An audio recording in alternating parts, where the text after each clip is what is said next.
Hi, and welcome back. So in the last lesson, I asked you to annotate these two functions and provide descriptions for each function and then comment sentences or lines of code out of here to make sure that the output is correct. Currently, the output is this should not print, which is obviously not what we want. So first, let's start by annotating the function. So this should be an integer, since we know a number is basically an integer. And what it returns seems to be returning a Boolean value, right? So we'll write that here. Then for the second function, it seems to be taking in a number as well. So that's an integer, and it seems to be returning a list. So we'll write that down here as well. Now let's add a description for the function. So we already know what the function does just by looking at the name is prime. So we say returns whether a number parameter is prime or not if you want. So, and this thing right here, from what it looks like it's doing is it's returning the number of prime until the parameter. So we'll do that, returns the list of prime numbers until the parameter. Right, now that's supposed to be me. So we added the description of the function and we annotated the function itself. So that's done. Now we need to figure out, now this obviously should not affect the output because all we have done is just told the types of parameter and the type of return and added a description to the function. Now we need to look at why the code doesn't work. So let's start with is prime. So I'm going to comment this out for now. This is basically like debugging. I want to check what the function does. So let's say is prime, and then I want to say 10, right? And we can print out the output. It's going to be either true or false, right? So if I run this function, let's see what happens. This should not print, this should not print. So obviously this should not print. Let's find that and get rid of it. Okay, good. We changed something. Let's try it again. Now it's returning false, which is correct, but will it work always? We don't know yet. Let's look at the code. So first thing it does is checks if number is 0 and number is equal, or if number is equal to 1, return true. So we know that 0 and 1 are not prime numbers. So it should be returning a false. So we'll get rid of true. Here, it's checking up until that number whether it's divisible by it or not. So if a number is divisible by a number before it, then it's obviously not prime. So this should be returning false as well. Otherwise, if it fails both of these cases, right? If it's not 0 or 1, or if it's bigger than 1 and it's divisible by, and it's not divisible by the number itself, then it means that it is a prime. So we'll get rid of this. Now if we run it, obviously it runs the same thing, but let's say 11, right? This should say true, and it does. All right, that's good. Then let's look at is prime till. Let's get rid of this now. So let's see what happens now. Let's see if that fixed the problem. Doesn't look like it. So let's look here. So again, this is an easy int. Should not print, so we can just get rid of it. Then, so this is a list to return. This is an empty list. And for I in range of number plus 1, so it's including the number that we have given it. So if the number that we have given is a prime, it will print that out as well. Then it returns the list if the number is prime. That's not what we want. So it will return an empty list, the first prime number it finds. So let's get rid of that. Then it will add to the list a number. If it is prime, which it is checking from here, it appends it to the list if it is prime. And then once it goes through all the numbers up until that point, it prints it out. Let's see if that works. And there's our output. That's what we expected, and that's what we get. So hopefully that was easy to follow and understand. My solution will be in the description below. And let's move on to today's lesson. In today's lesson, we will be looking at how to handle external files in Python, especially text files. There are 3 basic steps that you need to follow to manipulate files in Python. First, you need to open the file. This lets Python know which file to open. If you want to create a new file, that also takes place in this step. Also, there are different modes that you can choose to open a file, such as read-only mode or write-only mode. We will look at 3 modes that make the most sense to us. The next step is to actually manipulate the file. You can either read from the file or create a new file and write to it. or simply make changes to a file that already exists. We will look at the different methods we can use to do this. The final step is to close the file. This is where you let Python know that you're done using the file and to close the file and save it. This is a very crucial step, as without it you might lose data that you have written to the file, or even end up with a corrupted file that can't be used. So let's look at the open first. To even start manipulating a file, we first need to open it. Conveniently, Python has a function called open that does just that. We can call this function when we want to open a file. To specify which file to open, we pass the name of the file as a string as the function's argument. So, if we want to open a file called hello.txt, we write open and then hello.txt as a string inside the parentheses. Keep in mind that just writing hello without the .txt would not work, as we also need to provide the extension of the file. .txt is the extension used by text files, so that is what we provide to the open function. We can then assign this open file to a variable. We can also specify the mode that the file is opened in. We will be looking at 3 modes today: read, write, and append. To open a file in read mode, we write lowercase r as a string for the second argument of the open function. Read mode allows us to simply read the file without making any changes to it. This is also the default mode which is used if no second argument is specified. To open a file in write mode, we write lowercase w as a string for the second argument of the open function. With write mode, we can write to a file, but keep in mind, writing in write mode will overwrite anything that is already in the file. If we just want to add something to the file without overwriting what's already in the file, we use append mode. To open a file in append mode, we write lowercase a as a string for the second argument of the open function. With append mode, we can write a file without affecting anything that's already in the file. Python simply writes at the end of the file. Also, if a file doesn't already exist, write and append mode will create a new file with the name specified in the first argument of the open function. Read mode, on the other hand, will give you an error. Once we have opened a file in write or append mode, we can start writing to it.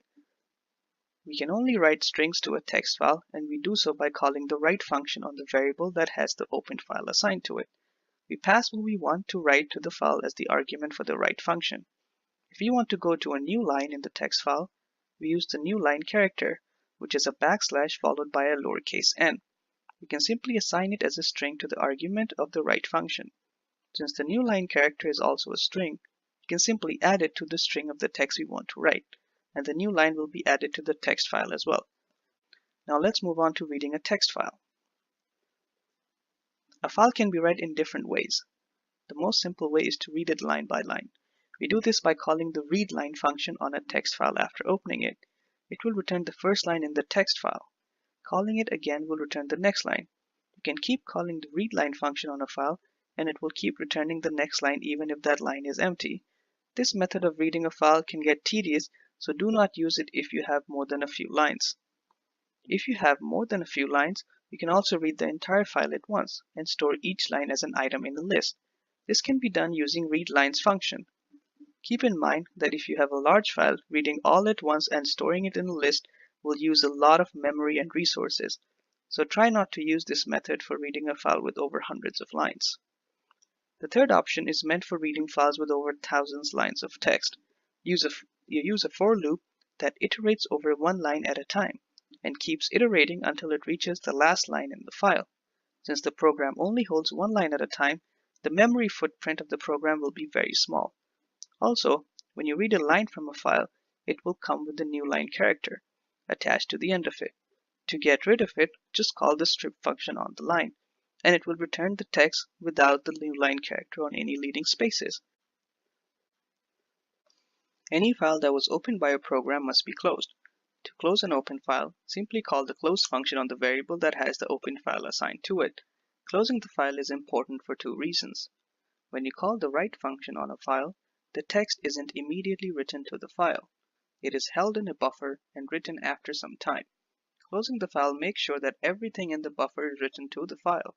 If everything in the buffer is not written to the file before your program ends, you might lose data or end up with a corrupted file. Another reason to close a file is so other programs can access it afterwards. When a file is opened by a program, other programs cannot access it.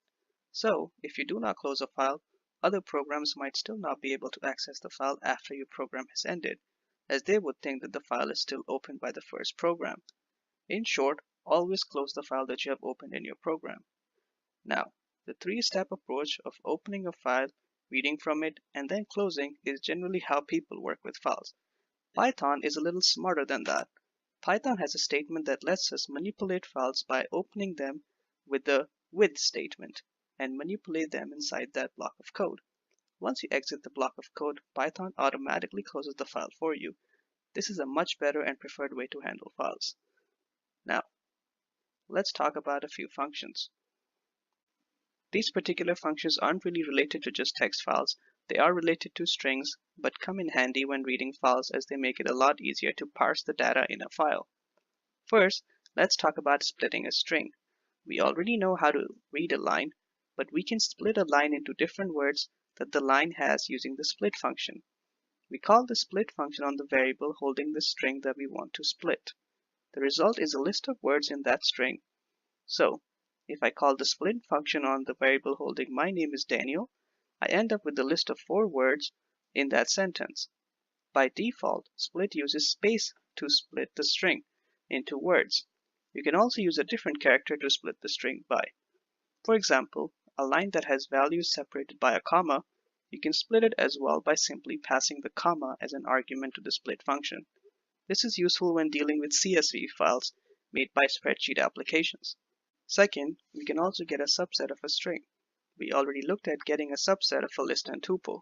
Since a string is also an iterable with indices, we can get a subset of a string the exact same way. Now, let's move on to coding. So, in today's lesson, we learned about how to read and write from a text file. Now, this is the first time we're actually going to be opening this section to actually see the files pop up here. So I will have all 3 sections open. Try to make this a little bit smaller so there's enough space for typing. Okay, so first we talked about how there are 3 steps to writing to a file basically. First step is that you open the file, right? Second step, you gotta either you can read to it, write to it, or append to it. And then the last step was to close the file. And this is generally how people usually do interact with files. They open it, they do whatever they want with it, either write to it, read from it, or make changes to it, and then they close the file. But with programs, we don't have to follow the same steps. We said we can just do this with open, give it the name of the file, and then give it the variable that we want to say. So let's say as file, and then make it a block of code. Now anything that we write in here, that's going to use file and keep the file open. And as soon as we leave this block of code, the file is going to close automatically for us. So let's just say we say file.write. Let's say hello, hello, let's say it twice. Now, since we haven't given the second argument to the open function, it's not going to know whether to read the file, write the file, or append to it. So by default, it opens it in read mode. But the only file that we have is main.py. There is no hello.txt. So let's see what happens. And as expected, we get an error saying that there's no file called hello.txt. If I change this to a write, in write and append mode, if it does not find the file, instead of giving me an error, it says, okay, how about I just write the file? I'll just make the file and then write to it. Let's see what happens now. And look, it doesn't give me an error, and we see a file appear here that says hello.txt. And when I open it, it has what we were looking for. So this works. Now, let's look at how we can, say, write to a file. So we just looked at that, but notice how I wrote a string, right? Let's see what happens if I try to write a number to a file. There you go. It gives me an not f.write. That's not the error I'm looking for. This is the error I'm looking for. It always requires a string, not an integer. Anything that you give to the write function must always be a string. So that's one thing that you have to pay attention to. So let's do this. Now let's go back to hello. Let's say hello there. Okay. Now I want to say write another line to it, right? And this line can say, how are you? Okay, let's just do that. Why did that not change? Okay, there we go. Now if I run the file, now since the file is in write mode, it's going to overwrite what was already in there. So remember we had hello hello in there, now we don't have it. But notice how even though I have two different statements for write, it wrote both of the sentences in the same line. This is what we talked about when we said that we need to write a new line character after every line. So that's going to be this character right here. This is a special character which lets Python know that the next character is not a letter that it needs to write, but makes sense of what it is actually trying to mean, and then implement that into the text file. So this basically means add a new text, add a new line to the file. So let's see if we run it now. Let's see what happens. And we end up with two different lines. Now, since this itself is, just a string, we don't have to do that. We can just add that here, and it's going to do the exact same thing. This won't be written as hello/n because the slash is a special character, right? And there we go. It's still the same exact thing, but we don't have to have three statements now. Now, what if we do want to write slash in our lines? Once again, we escape the escape character. We talked about this in the first or second lesson, I believe, that this is called the escape character. So if we escape the second character, let's see what happens now. Okay, now look how it printed out that as it is, because it escaped this character, and once it escaped that character, this character by itself doesn't have any meaning. It's just the letter N. So then it ended up printing these two because it escaped this, and this was just the letter N on its own. So make sure to keep that in mind, that using the new line characters and stuff, that you need to pay attention to all this. Next, we can always, so sometimes you don't need to do this, right? So let's say I want to type in, let's say I have a variable, name, input, what is your name, question mark, right? So now I have this, right? I can just say hello, comma, and then here I can say whatever the input was, right? Look at that. What is your name? Let me put that in, and then it's going to write to the file hello Daniel. So you can work with variables as well, as long as the variable itself is a string, and we know that the input input returned, the input function always returns a string. So this is no problem putting here. Now if I were to convert it to an integer, that's a whole, I think we covered that already, so let's not get into that right now. But there's anything other than string, you're basically gonna get an error. So suppose we have this, and every time we keep like writing to it, it's say we have two people, right? We call this function. We say this here. Now, see, notice how as soon I didn't write file.close, because as we said, with this statement, as soon as we leave the block of code, this file is automatically closed. So we don't need to worry about closing the file then. Let's say we have another name, right? And then we do the same thing again. But what is your name? Let's say Daniel, and the second name can be John. Now if you go to the file, it only says hello John. Well, that's because we overwrote anything that was already in the file. To fix that, we can either change this to append as well. If we change this to append, hello John is still going to be there, and then it's going to add another hello and then another hello. Let's see what happens now. So let's say I say Tina, and then let's say Sam. Let's see what happens now. Oh, I already did that. Well, we can do it again. That's fine. So Tom, let's go with Tom this time. Tom and Alex. I want to capitalize the letter. Okay, so let's see what happens now. Now look how we have hello John, hello Tina, hello Sam, all of them, and we could fix that obviously by calling a here, right? It would go here. Then, because this is a string, this thing right here, that's still a string, right?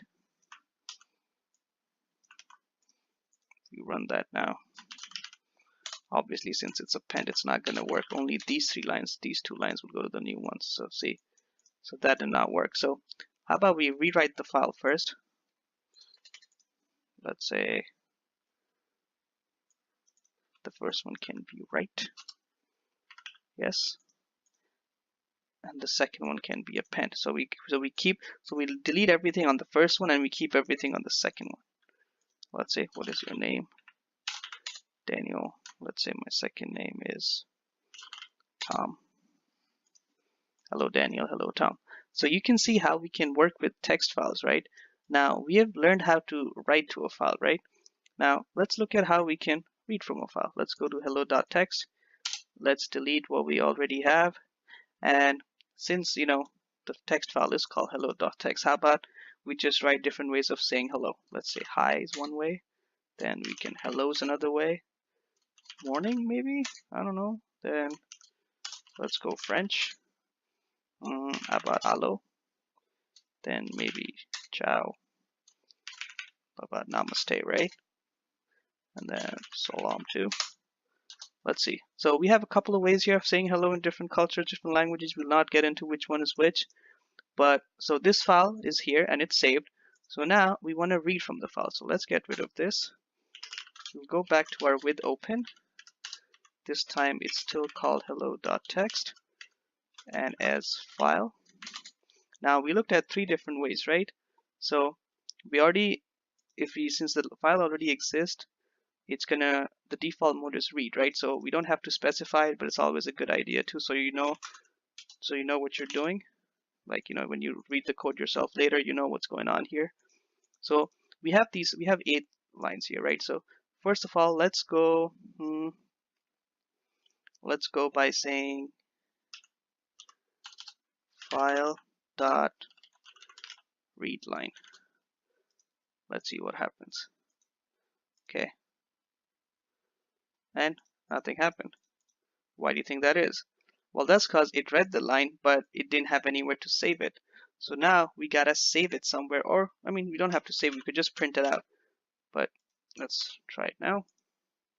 Hi, and there you go. It just printed out what's the first thing on the sentence, the first thing in the file, and that was it. Now we can, that just read the first line. If we kept going, let's say another one, right? So I'm gonna make it life a little easier for me since I know there are already 8 lines in the thing. I'm just gonna do this, rid of the second one and print. So here I'm using a for loop to basically keep reading lines until the end. And there you go, and that's what we had. Now notice how we end up with a space after every line. Well, that's because print adds its own space, right? Like if we have a bunch of print, let me just show you what I mean by that. If we had 2 prints side by side, let's say this was saying hello, this was saying hi. So if we print them just on their own, right? It's not, okay, let's do this for now. So look how it says hello and hi, right? Well, the print function adds a new line character that we can't see by itself.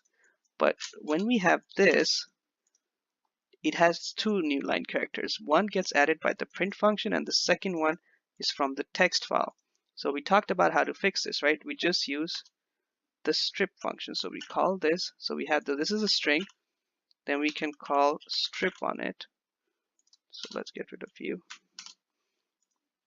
If that's a little hard to understand, let's do this. Line is equal to file dot read line. Then we can say stripped line is line dot strip. Now what I'm doing is basically breaking down what I already had here before, and this can just be stripped line.